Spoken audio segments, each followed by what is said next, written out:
नमस्कार युवा साथियों, आज हम बात करने वाले हैं ग्रामीण डाक सेवक जीडीएस की कट ऑफ को लेकर के। बहुत सारे भाई बहन परेशान हो रहे हैं। वो जीडीएस की जो कट ऑफ है इसके बारे में नहीं समझ पा रहे हैं। कुछ बच्चे तो बार बार एक ही रट लगाए बैठे हैं, बार बार वही सवाल कर रहे हैं। सर मेरे 90% थे, मेरे दोस्त के 85% थे, 5% मेरे ज़्यादा है, मेरे दोस्त थे, फिर भी मेरे दोस्त का सिलेक्शन हो चुका है, मेरा क्यों नहीं हुआ। अगर आपके साथ भी ऐसा हुआ है, आपको भी अगर लगता है कि 95 पर आपका सिलेक्शन क्यों ना हुआ हो और एक 90% वाले का सिलेक्शन हो गया है, तो इस वीडियो को देख लीजिए, क्योंकि यह जानकारी मैं समझता हूं शायद ही कोई आपको बताने वाला है। बहुत ही गहराई में लेकर चल रहा हूं। इस जीडीएस की जो भर्ती है इसकी कट ऑफ के बारे में समझते हैं। लाइक का बटन दबाइए, चैनल पर पहली बार विजिट किया है सब्सक्राइब तो कर ही लेना।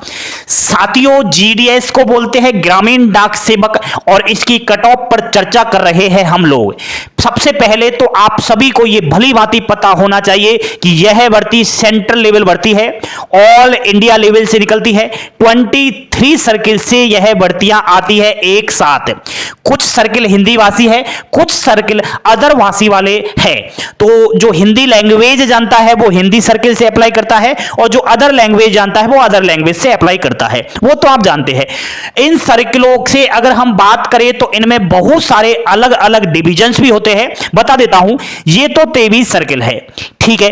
अब इन 23 सर्किलों में से एक कोई सा भी सर्कल उठाकर देख लो, जैसे कि उत्तर प्रदेश, तो उत्तर प्रदेश में ये विभिन्न सारे डिविजन्स है, ठीक है।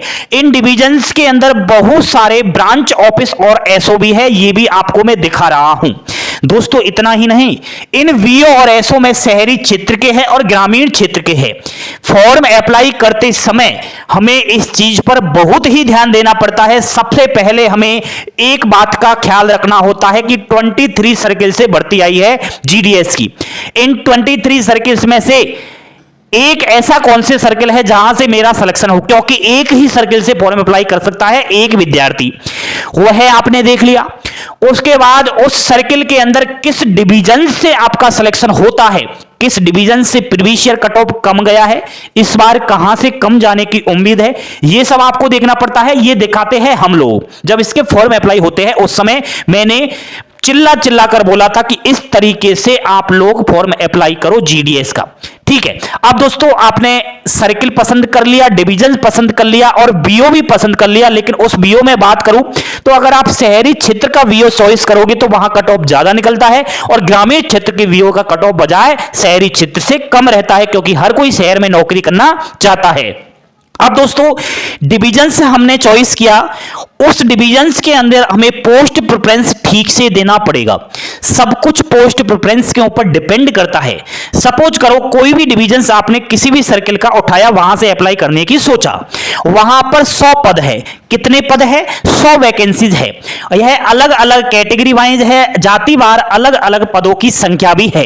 कुछ इस तरीके से, जैसे कि अनरिजर्व कैटेगरी जो जनरल का ही एक पार्ट है, और मैं बताता हूं यहां 30 वैकेंसीज है। सपोज करें एग्जामिनर्स के तौर पर बता रहा हूं 30 वैकेंसी है अनरिजर्व की। तो अगर आप लोग अनरिजर्व कैटेगरी के स्टूडेंट्स हो तो सभी आपको 30 की 30 पोस्ट प्रेफरेंस इन पर डालनी है, 30 की 30 भरनी है, केवल अपनी ही वाली भरनी है। नेक्स्ट, अगर आप हो ईडब्ल्यूएस कैटेगरी की, आपकी वैकेंसी है 25, तो 25 अपनी कैटेगरी की तो भरनी ही भरनी है। उसके अलावा जो अनरिजर्व की 30 है वो भी भरनी है। टोटल 55 हो जाती है, और यहां ये 55 की 55 आपको भरनी है दोस्तों।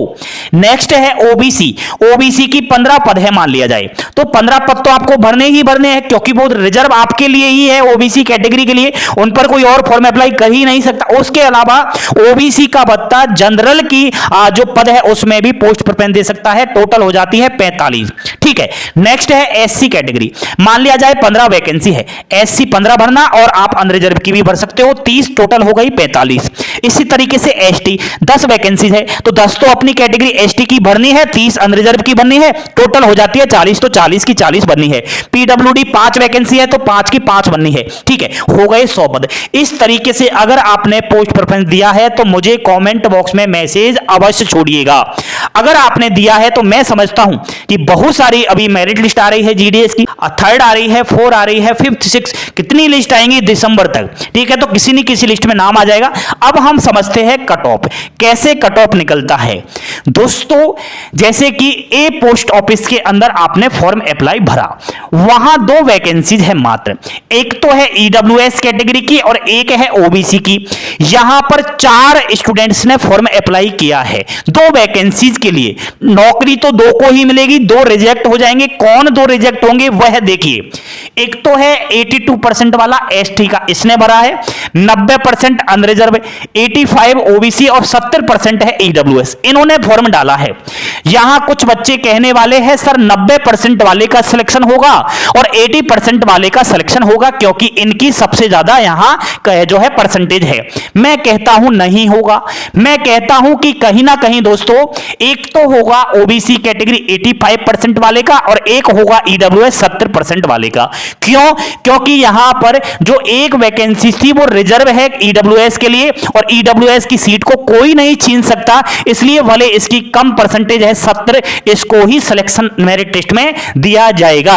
यहां है एक ओबीसी की, तो ओबीसी की सीट पर कोई भी दावा नहीं कर सकता और ओबीसी 85% वाले का सिलेक्शन हो जाएगा। अनरिजर्व 90% भले हो लेकिन उसकी यहां पर कोई वैकेंसी नहीं है तो उसका नंबर यहां पर नहीं होगा क्योंकि अनरिजर्व वाला ओबीसी और ईडब्ल्यूएस की सीट को नहीं ले सकता। नेक्स्ट है दोस्तों, नहीं समझे हो तो सुनिए।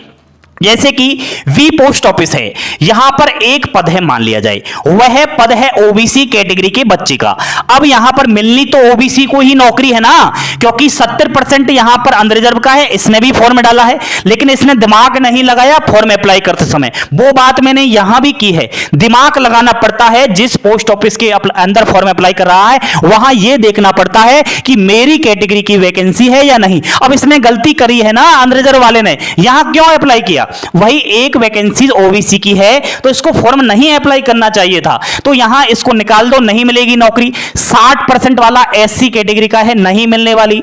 यहां मिलेगी 50% वाले ओबीसी को। अब देखिए दोस्तों, कुछ बच्चे कहते हैं कि 70% पर मुझे सिलेक्शन नहीं मिला, 60 पर नहीं मिला, 50 पर मिला है, मेरे ही डिविजन मेरे ही वीओ के अंदर, वह इसीलिए मिलता है दोस्तों, ठीक है। अब क्योंकि यहां एक वैकेंसी ओबीसी की थी, ओबीसी सीट पर कोई भी दावा नहीं कर सकता, इसलिए कट ऑफ निकलता है यहां पर 50%।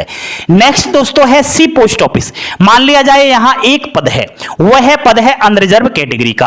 अब यहां जो एक पद है इसके लिए कोई भी अभ्यर्थी अप्लाई कर सकता है, अनरिजर्व का तो करेगा ही करेगा, उसके अलावा सभी कैटेगरी के बच्चे यहां एक पद के लिए अपना अपना दावा पेश करने वाले हैं।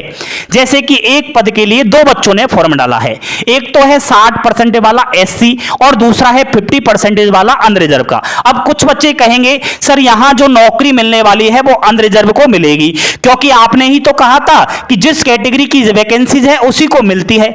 ऐसा नहीं है, यहां पर ऐसी वो कैटेगरियां थी जिनकी कैटेगरियों पर अन्य कैटेगरी वाले दावा नहीं कर सकते, लेकिन सी पोस्ट ऑफिस के अंदर अनरिजर्व की जो सीट है उस पर सभी कैटेगरी के बच्चे दावा कर सकते हैं। तो यहां पर एससी कैटेगरी का बच्चा दावा करता है जिसकी है 60% और अनरिजर्व वाला है 50% जिसका सिलेक्शन नहीं होता है। अगर होती अनरिजर्व वाले की 60% और एससी वाले की होती 50% तो यहां होता सिलेक्शन अनरिजर्व कैटेगरी का। कट ऑफ गया है दोस्तों यहां पर 60%, ठीक है। सेकंड कंडीशंस क्या बनती है? सपोज करो यहां पर कुछ बदलाव किया जाता है, जैसे कि ए पोस्ट ऑफिस है, वहां 2 वैकेंसीज है, एक तो है अनरिजर्व की, दूसरी है ओबीसी की, यहां अलग अलग थी। अब दोस्तों यहां पर 4 व्यक्तियों ने फॉर्म अप्लाई किया है, एक तो है 82% वाला ओबीसी का, दूसरा है 90% वाला अनरिजर्व का, तीसरा है 85 अनरिजर्व और 70 वाला है ओबीसी। किसको नौकरी मिलेगी बताओ? कुछ बच्चे कहेंगे जिसकी ज्यादा है उसी को नौकरी मिलेगी। मैं मानता हूं कहीं हद तक ऐसा होता है, लेकिन 50% ये आपका अनुमान सही है, 50% ये अनुमान आपका गलत निकलता है। कैसे? सुनिए मेरी बात। दोस्तों यहां नौकरी मिलेगी एक तो ओबीसी के बच्चे को जिसकी 85% है, क्योंकि यहां पर केवल एक पद है ओबीसी कैटेगरी का। भले दो बच्चों ने फॉर्म अप्लाई किया है ओबीसी के ने, लेकिन ओबीसी का जो सेकंड वाला बच्चा था इसकी है 70% और एक है 82% वाला, तो नौकरी तो 82 को ही मिलेगी, 70 तो कम है ना। भले ओबीसी के दो बच्चों ने फॉर्म अप्लाई किया है, अगर दो वैकेंसीज होती तो मिल जाती, क्योंकि यहां पर एक ही वैकेंसी है इसलिए यहां पर ओबीसी का ले गया। सेकंड यहां पर दूसरी मिलेगी 90% वाला जो है अनरिजर्व का, क्योंकि यहां पर पद है अनरिजर्व का वो रिजर्व। इसलिए दोस्तों अब कुछ बच्चे कहेंगे सर यहां पर जिस प्रकार यहां अनरिजर्व की एससी वाले ने सीट छीनी है, तो यहां पर ओबीसी का बच्चा भी तो अनरिजर्व की सीट छीन सकता है। कैसे छीन सकता है? यहां पर 70% ही है, 90% है अनरिजर्व। अगर यहां 95% होती इस वाले बच्चे की, तो मैं मानता हूं इसको ये बाहर निकाल सकता था। ठीक है, भले ये ओबीसी का है, तो दोनों ही ओबीसी के बच्चों का यहां सिलेक्शन हो सकता था, लेकिन यहां पर अनरिजर्व से ज्यादा किसी की परसेंटेज है ही नहीं दोस्तों। तो मेरे ख्याल से आप लोग समझ चुके होंगे कुछ इस तरीके से जीडीएस की कट ऑफ निकलती है।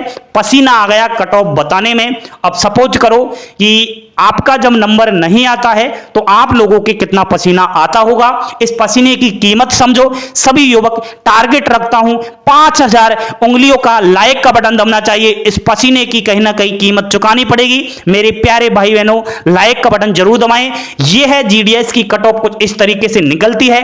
और जो मेरा भाई बहन कमेंट कर रहा था कि सर 95% पर सिलेक्शन नहीं हुआ है, 90% पर सिलेक्शन हो चुका है, वह घबराए नहीं। अभी बहुत सारी लिस्ट आ रही है, 3rd आएगी, 4 आएगी, 5th 6 7 8 किसी न किसी नेक्स्ट लिस्ट में नाम आ जाएगा। अगर आपने इस तरीके से फॉर्म अप्लाई किया है तो इस तरीके से आपकी कट ऑफ निकल करके और आपका मेरिट लिस्ट में नाम आ जाएगा। जानकारी पसंद आई, लाइक शेयर सब्सक्राइब, प्यारे प्यारे कमेंट कीजिए, आपके कमेंट का जवाब मिलेगा। एंड दोस्तों हंसते खेलते मुस्कुराते रहे, जीवन के अंदर यही काम आएगा। थैंक यू, धन्यवाद। जय हिंद, जय भारत।